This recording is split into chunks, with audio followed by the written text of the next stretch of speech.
दोस्तों, क्या आपने कभी सोचा है कि पक्षियों के राजा गरुड़, जिनका एक पंख फड़काने से ब्रह्मांड हिल जाता है, वो भगवान विष्णु जैसे विशाल हृदय वाले देवता के वाहन कैसे बने?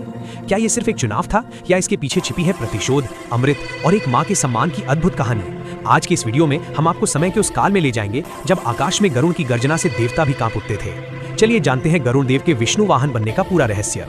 कहानी शुरू होती है महर्षि कश्यप से, जिनकी दो पत्नियां थीं, विनीता और कद्रु। विनीता ने दो पुत्रों को जन्म दिया, जिनमें से एक थे महान गरुड़, वहीं दूसरी ओर कद्रु ने हजारों नागों को जन्म दिया। एक शर्त हारने के कारण विनीता को अपनी ही सौतन कद्रु की दासी बनना पड़ा।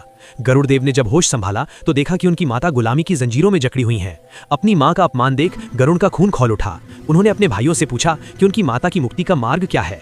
नागों ने बड़ी चतुराई से एक शर्त रखी, अगर तुम स्वर्ग से देवताओं का अमृत कलश लेकर आओगे तो हम तुम्हारी माता को मुक्त कर देंगे। अमृत लाना कोई आसान काम नहीं था। स्वर्ग की सुरक्षा खुद इंद्रदेव और देवताओं की सेना कर रही थी, लेकिन एक बेटे के मन में मां को बचाने का संकल्प इतना मजबूत था कि गरुड़ ने सीधे स्वर्ग की ओर उड़ान भरी। रास्ते में उन्होंने अपनी भूख मिटाने के लिए विशाल हाथी और कछुए का शिकार किया, जो उनकी अपार शक्ति का प्रदर्शन था। जैसे ही गरुड़ स्वर्ग पहुंचे, देवताओं ने उन पर हमला कर दिया, लेकिन गरुड़ की शक्ति के आगे कोई नहीं टिक सका। उन्होंने अपनी शक्ति से स्वर्ग में धूल का अंधड़ पैदा कर दिया और सुरक्षा घेरे को तोड़कर अमृत कलश उठा लिया। जब वे अमृत लेकर लौट रहे थे, तब भगवान विष्णु उनके सामने प्रकट हुए। गरुड़ की शक्ति और सबसे बड़ी बात, उनकी निस्वार्थ भावना, यानी अमृत पास होने के बाद भी उन्होंने खुद उसे नहीं चखा, देखकर विष्णु जी अत्यंत प्रसन्न हुए।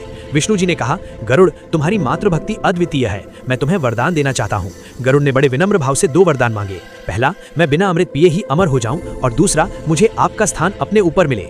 भगवान विष्णु ने मुस्कुराते हुए तथास्तु कहा। गरुड़ अमर हो गए और विष्णु जी ने उन्हें अपने ध्वज पर स्थान दिया, जिससे वो हमेशा भगवान के ईपर रहें। बदले में भगवान विष्णु ने गरुड़ से भी एक वरदान मांगा। उन्होंने कहा, गरुड़, क्या तुम मेरा वाहन बनना स्वीकार करोगे? गरुड़ देव ने इसे अपना सौभाग्य समझा और खुशी खुशी भगवान विष्णु की सवारी बनना स्वीकार कर लिया। इस तरह शक्तिशाली गरुड़ भगवान के सबसे प्रिय सेवक और वाहन बन गए।